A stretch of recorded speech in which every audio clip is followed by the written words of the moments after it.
bandeko kati na nkolo ezali ngai ndeko na bino Alphonse Mwanda.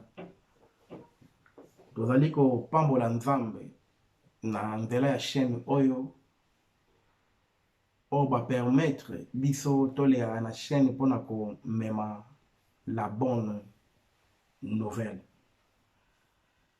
Bien aimé, tozali ko rappeler bana Nzambe nyonso partout dans le monde. Bandeko nyonso oyo bozali kolanda biso. Chaîne oyo eza na mapamboli ebele. Nzambe aboti chaîne oyo na likanisi mpona kopambola. Alors tozali kosenga na ndeko nyonso tozwango na mitema tosala télévision oyo Vox TV officiel ezala ba télévision ya bandako na biso na kombo na Yesu. Alors bien aimé, lelo tozali ko banda thème ya sika. Et thème ya lelo tozali ko titele yango les buts de Christ dans l'église. Les buts de Christ dans l'église. Bien maintenant, bit ya Christ dans l'église, Nzambe azolinga en particulier ya mwana ye moko na moko a cultiver la maturité spirituelle, la potentialité ya vie en Nzambe pesala biso en Christ Jésus. En tant que mwana Nzambe et bien-aimé, soki oyebi vie o Nzambe apesa yote en Christ, eza pasi po osepela, eza pasi po ovivre ba potentialité na yo. Yango tozoleka na chaîne oyo pona kotalisa libota na Nzambe makambo oyo Nzambe apesa biso tango toyamba Jésus en tant que nkolo pe mobikisi. Alors en tant que mwana Nzambe et bien-aimé, eza malamu koyebaka le moment mokili ezali ko traverser. Par exemple, épidémie oyo ememi kufa na kwenyoso ya mokili oyo. Alors en tant que mwana Nzambe, il faut to cultiver atmosphère ya mabondeli.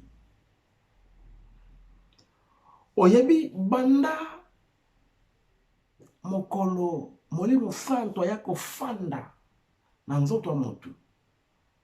À partir de la Pentecôte, Nzambe apesa monde entier na se ya autorité ya église. Donc makambo nyonso oyo ezo salema, makambo oyo etali lola, makambo oyo etali Nzambe. Awa na mabele Nzambe apesa église na charge ya monde entier. Donc église aza ndenge Jésus azoloba oya moninga amoni papa. Église toza na matambe ya Jésus. Église tozali ko continuer misala oyo Jésus abanda ko sala. Et tant que Jésus akoma na suka lobi ndenge papa tindinga nga pe na tindi bino. Donc lelo et bien aimé, monde entier eza na maboko ya église. Alors Nzambe azelaka nini?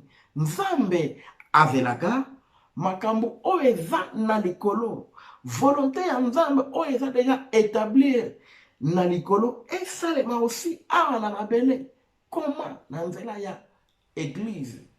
Yango tozoloba et bien aimé, en tant que mwana na Nzambe, soki oyebi église eza nini, eza pasi mpo ovivre kibo nzambe oyo epesa oyo toyamba kati na Yesu Masiya.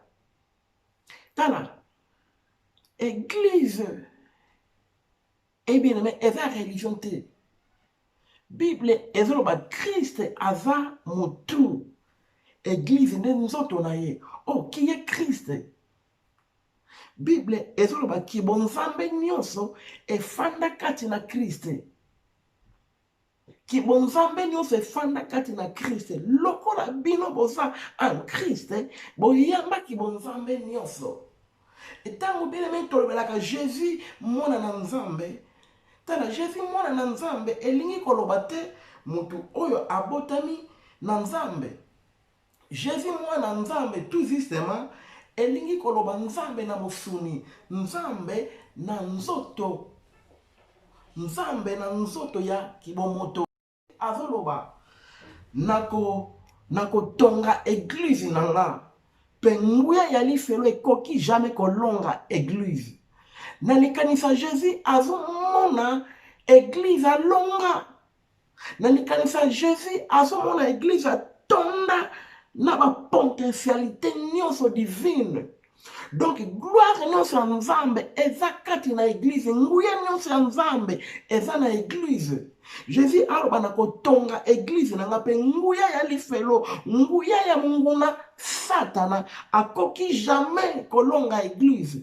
Jésus aloba te etango na kotonga église nanga mupepe ekoya te contre l'église. Non, mupepe ekoya nango. Mais eza notre responsabilité ya kotelemela mipepe wana. Oyebi tango roi Hérode abandi kolandela ba chrétien. Bible ezoloba abomaki apôtre Jacques, grand frère ya apôtre Jean. Lokola action wana esepesaki monde entier, Bible elobi Hérode akangaki pe apôtre Pierre.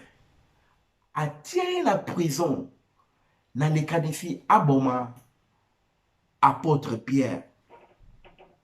Et tant église ba sosoli touti ko kufela apôtre Jacques moto monene na nzambe. Maintenant Hérode akangi susu Pierre. Bible elobi église etelemaki na mabondeli. Prière 116. Bazalaki ko bondela pour la faveur ya sécurité ya apôtre Pierre. En tant que résultat ya mabondeli na bango, Nzambe atindaki ange pe Pierre akomaki libéré la prison. Alléluia. Akomaki libéré la prison. Et Bible ezoloba enamukanda ya Ephésiens 6. Ephésiens 6. Ephésiens 6. Na verset 10. Ephésiens 6 na verset 10. Nazotanga na monoko ya portugais. Finalmente, meus irmãos, fortaleçam-se no Senhor e na força do seu poder. Bandeko katina nkolo, fortifiez-vous dans le Seigneur. Paix la force. Et par sa force, tout puissant. Donc, fortifie-toi dans le Seigneur. Paix nanguya na ye ya makasi. Ok. Et bon, nengeni okoki kosi fortifier dans le Seigneur. Paix nanguya na ye ya makasi. Tana.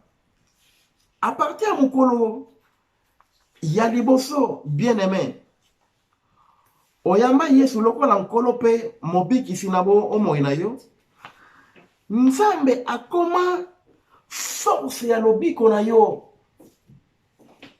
nzambe akoma makasi ya vi na yo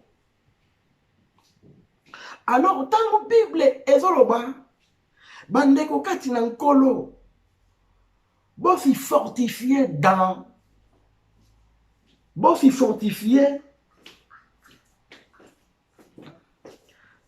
le Seigneur pe na force ya nguya na ye tu sais c'est ma bible ezali kotalisa mwana na nzambe ayeba mwana na nzambe asosola nzambe na bomoi na ye asosola vi wana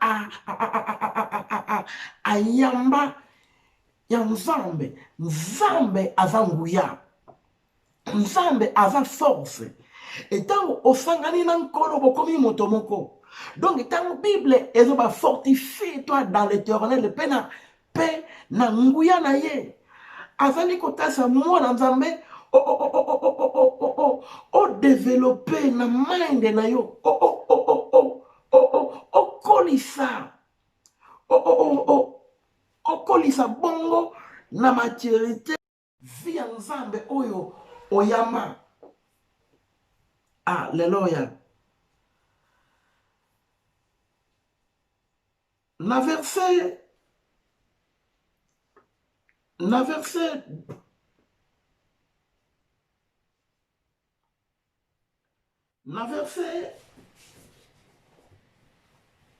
11, toujours dans Ephésiens 6. Na verset 11. Et maintenant, naza toujours na monoko ya portugais. Oloba, vístanse de toda armadura de Deus para poderem ficar firme contra as armadilhas do diabo. Balobi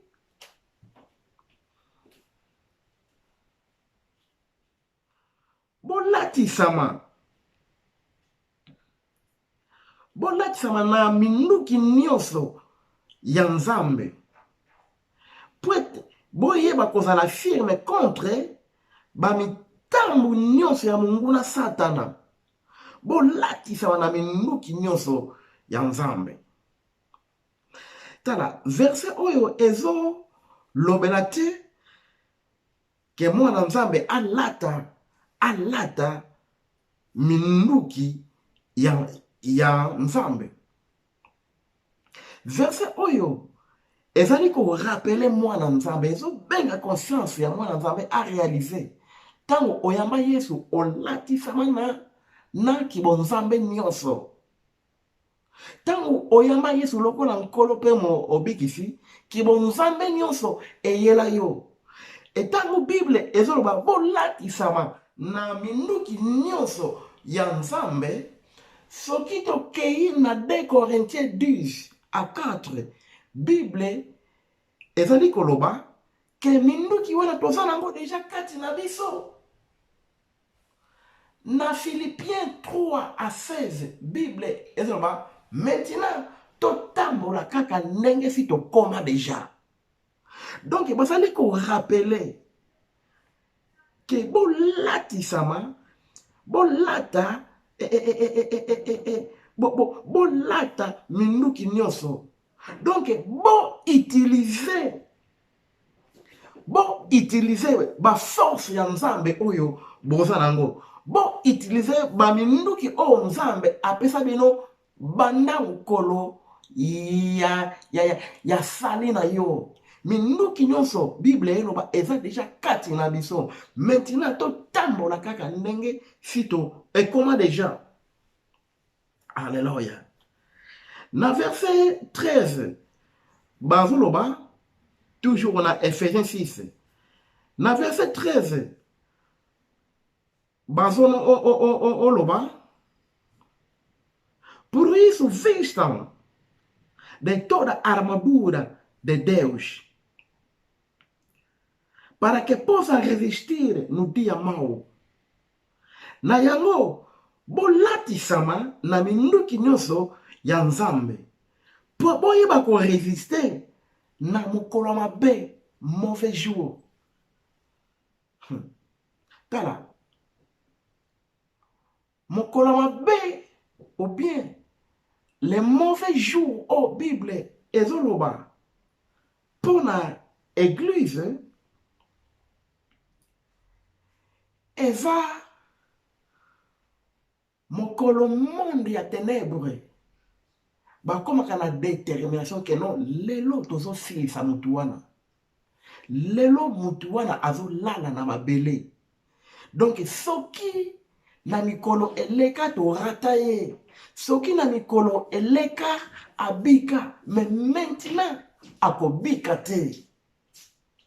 Donc dans la Bible ezoloba que por isso vistam de toda a armadura de Deus, para que possam resistir no dia mau.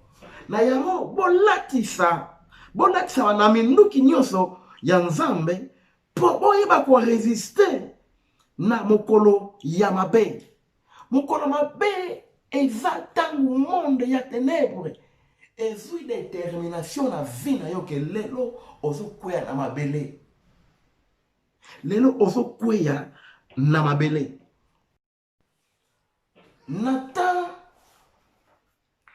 Nathan ya prophétesse Déborah. Bible etalisi biso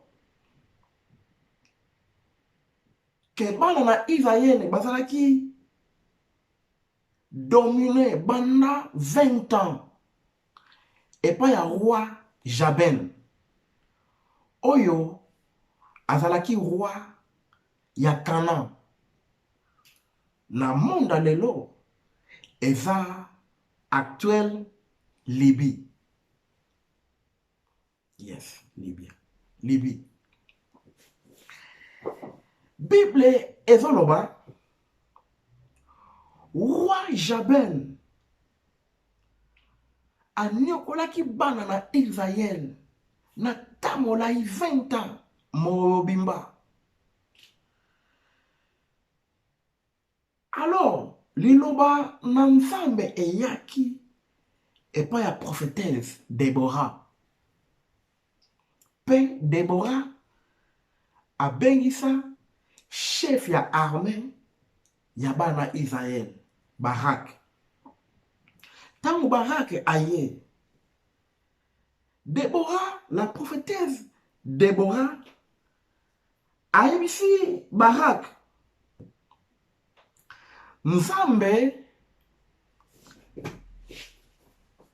azali koloba na yo okende confronter basoda ya roi Jabin. Pe na pesi mokonzi basoda na ye Sisera na maboko na yo. Haleluya. Pe Nzambe azokende liboso na yo na epe oyo autiko longa Sisera na basoda na ye nyonso.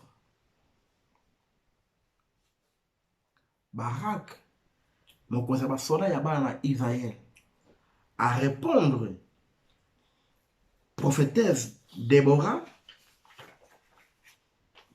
que soki okokende nanga ngape na kokende, mais soki okokende nanga te ngape na kokende te.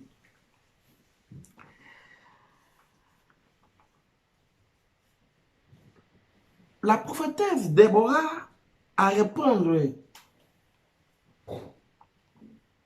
Barak, d'accord na kokende na yo. Na kokende na yo. Bible ezoloba prophétesse Déborah alobi na Barak,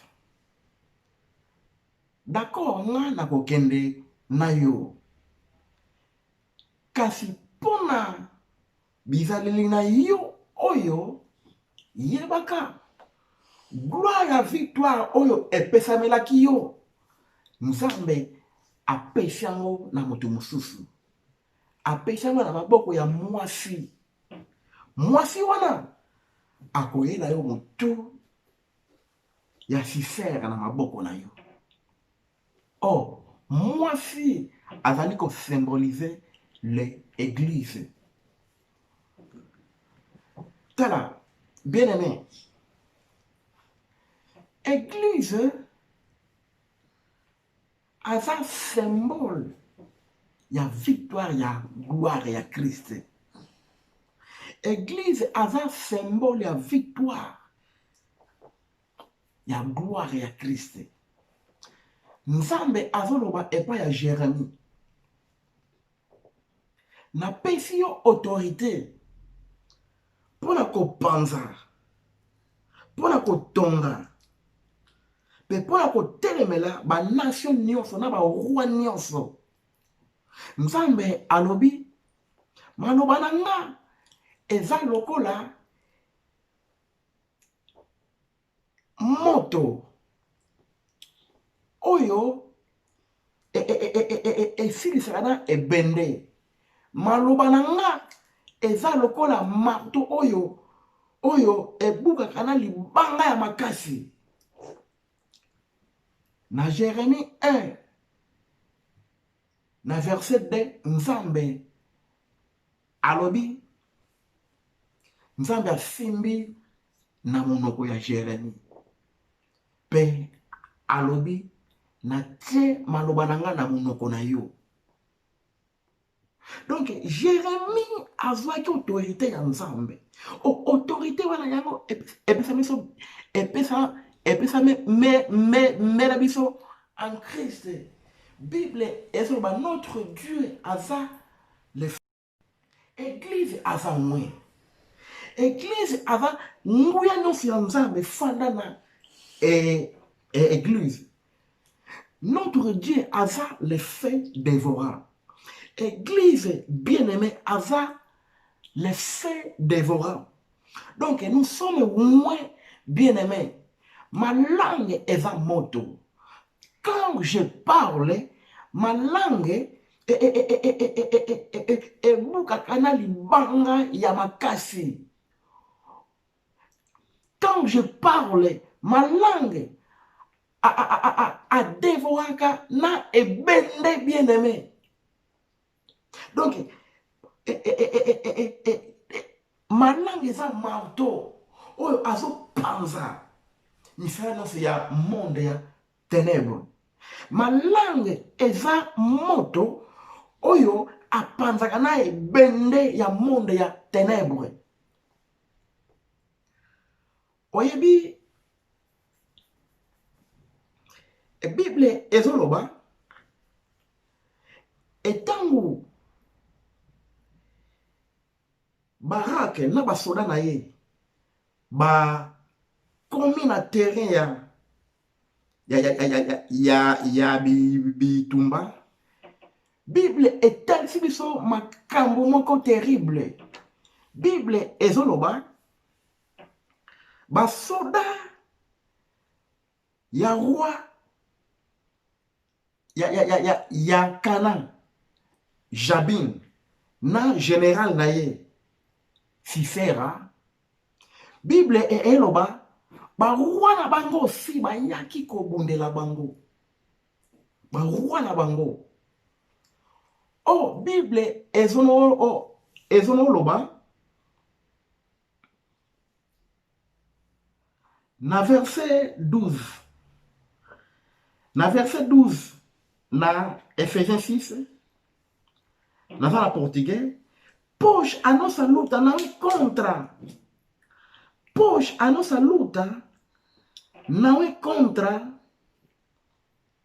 os seres humanos, mas contra os poderes, autoridades, e contra as forças malignas que dominam o mundo das trevas. Bitumba na biso eza ya mai na makila te. Bitumba na biso eza contre bato te, mais contre les autorités, ba domination, contre ya milimo méchant oyo bazali kokonza na monde ya ténèbres. Bible ezoloba tangu Barak na bana na Israel bayaki po babundisa basoda ya roi Jabin na général na ye, bango aussi bayaki na baroi na bango ya monde ya ténèbres. Bible eloba bitumba na biso eza contre bato te, mais contre les autorités et contre banguya, contre ya ba force ya malin oyo ezali kodomine na monde ya ténèbres. Et tant bitumba ezwaki efficace physiquement, donc avant bitumba na mabele ezwa efika na monde ya molimo bitumba ezalaki. Parce que Bible ezoloba na Juge 5 à 20, à partir ya likolo ba étoile ebundelaki pour la faveur ya bana na Israël. À partir na likolo na ba étoile ebundisaki contre ba soda oyo bayaki kobundisa bana na Israël. Ba étoile babundelaki bana na Israël. Et tangu bitumba ezwaki efika na monde ya molimo, Bible ezoloba baroi wana bazwaki défi, bazwaki défi, bazwaki défi. Tangu monde ya molimo esilisaki mission nango, bitumba na mabele ezwa efika. Bible ezoba tangu bitumba ebandi awa na mabele,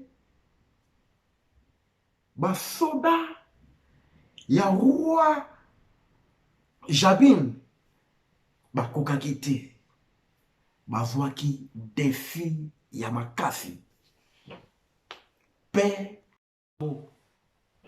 mokonzi basoda na bango Sisera akimaki. Etango akimaki na ndako ya mwasi, akolaboraki na femme wana abomba ye. Mwasi wana atie na ndako na ye abomba ye. Suka mwasi wana tango abombi ye apesi ye eloko amela. Tango azalaki ko reposer pona fatigue ya bitumba, Bible eloba mwasi azwaki pe akataki mutu na ye, ayaki kopesa epai ya Barak, chef ya basoda ya Israel. Prophétie oyo mubumbu na Nzambe, la prophétesse Deborah aloba ekokisama mwasi akati mutu ya Sisera. Bien metana église ndenge tozoba église aza symbole ya victoire ya Christ. Église aza symbole ya victoire ya Christ. Alléluia. Alléluia. Bible ezoloba bolatisama bolatisama na minduki nyonso ya Nzambe po boyeba ko résister. Boyeba ko résister na mokolo mabe. Mokolo mabe ndenge touti koloba eza le moment tangu monde ya ténèbres balobi lelo tokozangisa ye te, azali kokweya. Oyebi tangu apôtre Pierre azalaki na prison, tangu apôtre Pierre azalaki na prison. Bible elobi na mokolo ekoya na likanisi ya Herode nde Pierre bakoboma ye. Mais Bible etalisi biso attitude Pierre azalaki nango na prison. Pierre na kati ya prison batia na bachienne pe azalaki bazalaki kokengela ye na basoda. Mais Bible elobi Pierre alalaki. Donc Pierre a boyi à reconnaître liwa. Pierre a boyi à reconnaître Hérode. Pierre a boyi à reconnaître Hérode na influence na ye nyonso. Bible elobi Pierre alali. Bien aimé, ba proclamer que le lobby tozo pour moi, mais Pierre alali, azoko reposer. A boyi à reconnaître au monde ya molili ezolo bapona ye. Pierre a boyi à reconnaître au monde ya ténèbres a déterminé la vie na ye que les autres fila, mais Pierre a lali azo reposer. Donc Hérode na yebi yote. Maloba na yo na yebi ngote. Ndenge Yesu azoloba naza ya mokili oyo te. Oyebi tangu Jésus azalaki na boîte. Bible ezoloba mbala moko mopepe makasi eyaki. Ebandi koningisa mai pe boîte ebandi kosala lokola ebaloka. Nakobanga ba disciple babandi koganga tukokufa. Kasi Jésus azalaki ya kolala. Asepelaka mingi. Jésus azalaki ya kolala. Donc na moment ya ba difficulté, Jésus azalaki ko reposer. Na moment mokili oyo na moment mokili oyo ezali ko traverser na ba situation moko mortelle. Église bien aimé. Sala lokola Jésus lala na yebi yote. Tala mon pepe wana ezalaki ko bangisa batu mususu, mais Jésus Bible elobi Jésus azalaki ya kolala azo reposer. Donc na yebi yote liwa na yebi yote. Ba mbonge oyo mokili ezotinda na yebi yote. Ba mi pepe nyonso azotinda na yebi yote. Na vaya mokili oyo te. Na yebi yote. Na ba moment difficile. Yo situation ozala kufa. Ezala kufa. Ezala pauvreté. N'importe nyonso. Ya ba situation na yebi yote. Nazoko reposer. Na yebi yote nazoko reposer. Bible elobi tangu ba apôtre ba moni mbonge ezoya su makasi mingi. Mbala moko ba ke kolamusa nkolo Jésus. Alobi nkolo sunga tukokufa lamuka asala eloko. Tala tangu Jésus alamukaki bien-aimé. Jésus alobaki na mopepe te. Eloko liboso Jésus alobaki na ba disciple na ye. Boso banga pona nini? Alléluia. Na moment na moment bien-aimé batu bazole la kufa. Et mon ani na misu Jésus alobi boso banga nini? Boso banga nini? Yango ezalaki liloba Jésus alobaki boso banga nini? Donc Jésus est bien aimé a milongolaki au milieu ya masa batu. Jésus a milongolaki au milieu oyo na situation oyo batu bazo mona na misu ya kibomoto. Jésus abilongolaki na ba situation oyo ezalaki ko paniquer monde entier liwa liwa liwa. Jésus tango alamuki alobi boso banga pona nini wapi kondima na bino. La deuxième chose Yesu alobi wapi kondima na bino batu ya kondima ya moke. Mbala moko Jésus atandi loboko kimia. Bible elobi mbala moko atmosphère place wana bazalaki échangeaki et climat échangeaki esika kolela ezalaki makambo ebongwanaki kimia eyaki. Tango ba disciple ba moni elembo ya ba déclaration ya maloba na Jésus babandi komituna moko sima ya moninga mutu oyo aza lolenge nini na mopepe na mbonge il faut etosa ye. E Bible ezoloba na 2 Corinthiens 3 à 13. Mais nous avons le même esprit de la foi. Tozana molimo moko ya foi. Ndenge ekomama.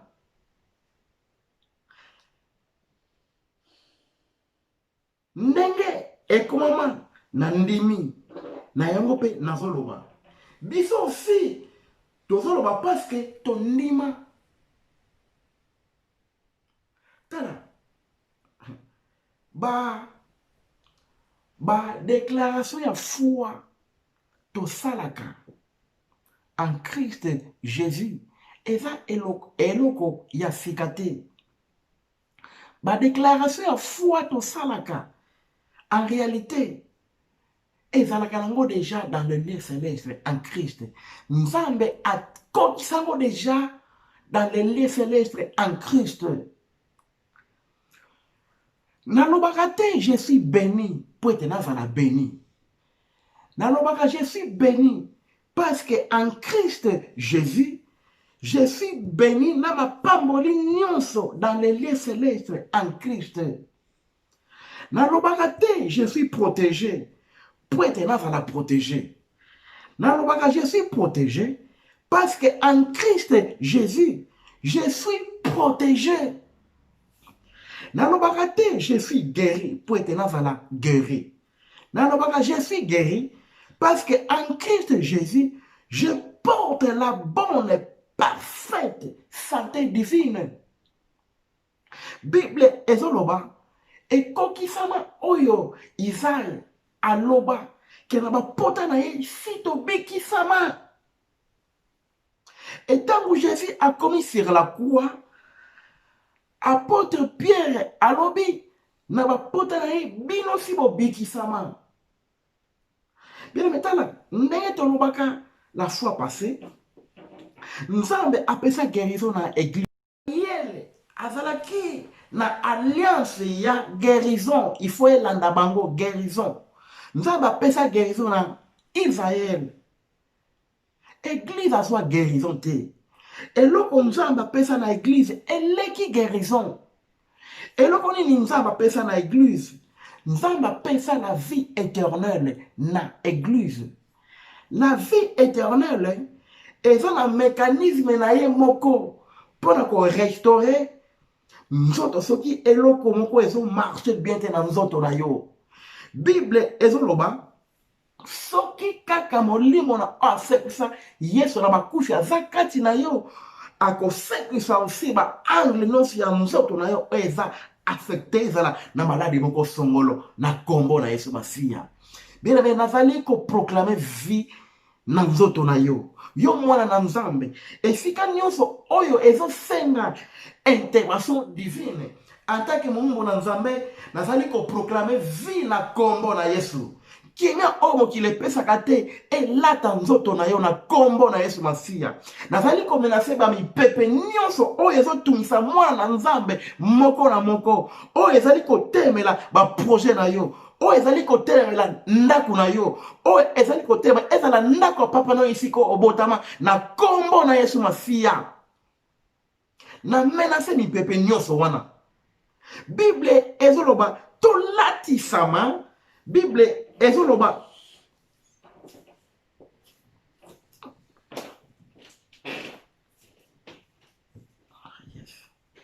Bible ezoloba por isso revistam de toda a armadura de Deus para que possa resistir no dia mau. Na yango olatisama na minduki nyonso ya Nzambe po ete boyeba koresiste na mokolo mabe. Na mokolo mabe. Mokolo mabe eza ntango monde ya ténèbre bazwi la détermination basilisa na vie na yo. Kasi nasepelaka mingi église etelemaki na mabondeli. Etango église ebandi kobondela mpo na faveur ya Pierre, parce que roi Hérode alobi Pierre azokufa. Etango église esosoliki no Pierre bazoboma ye. Toboyi tozanga Pierre, touti kozanga grand homme apôtre Jacques. Maintenant sous tozanga Pierre, non. Bible ezoba église etelemaki na mabondeli. Église etelemaki na mabondeli. Etango église etelemaki na mabondeli, na eyano ya ba prière na bango, Nzambe atindi ange na ye. Pe Pierre abemaki na prison vivant. Alléluia. David azoloba na psaume 27 azoloba, quando os homens maus avançam contra mim para destruir a minha carne, eles próprios tropeçam e cairão. Tango batu yamabe bazali kopusa na pwete balia musuni ya nzoto na nga, bakobeta libaku pe bakokweya.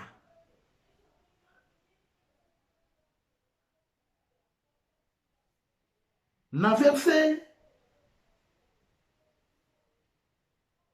3 na psaume 27 Bible ezoloba, ainda que exército se acampe contra mim, o meu coração estará inseguro. Ainda que se declare uma guerra contra mim, mesmo assim eu estarei confiante ao Senhor. Balobi ata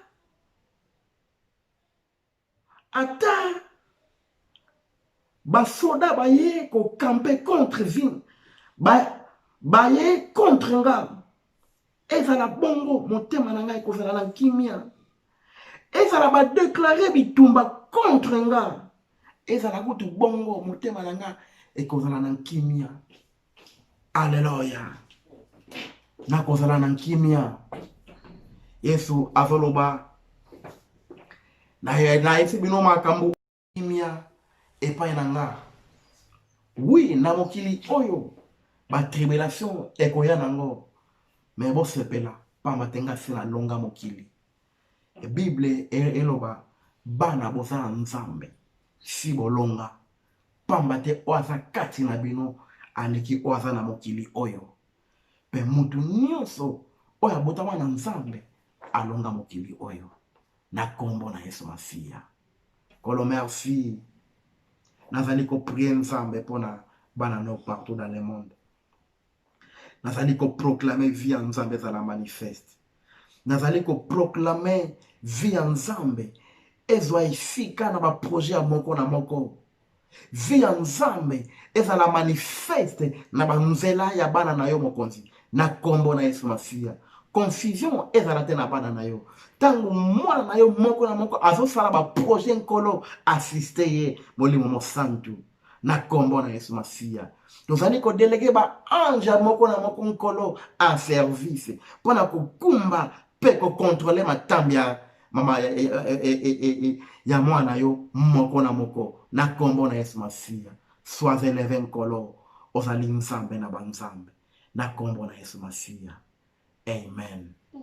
Thank you, Jesus. Hallelujah. See you next time.